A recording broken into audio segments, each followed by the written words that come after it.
Girlfriend থাকা সত্ত্বেও বউর কাছে নাকি ধরা পড়ে না। কেন ধরা পড়ে না ভিডিওটা দেখলে বুঝতে পারবেন। দেখেন আপনারা। তুই তো মনে হয় কয়েকবার গেছিস তাই না? না ইনশাল্লাহ আমি ইতিমধ্যে যাওয়ার চিন্তা ভাবনা আছে আমার। যাবো। দেখি তোমার মোবাইলটা দাও তো। এই ফোনটা একটু রাখতো, আমি তোর একটু পরে ফোন দিতেছি। নাও। नहीं नहीं नहीं नहीं सारुण के यहाँ कुछ तो गड़बड़ है, जरूर कोई ना कोई गड़बड़। আচ্ছা আমি যে তোমার কাছ থেকে তোমার মোবাইলটা নিলাম, তোমার ভয় করতেছে না? আরে আজব, আমার ভয় লাগবে কেন এনে? এই যে তুমি কথা বলা অবস্থায় মোবাইলটা নিলাম, যদি আমি চেক করতাম।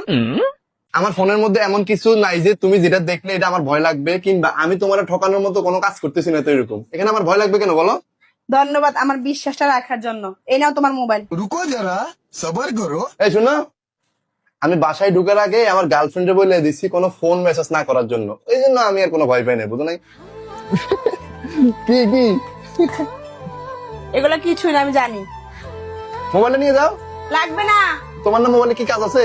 কোনো কাজ নাই, এমনিতে নিয়েছিলাম।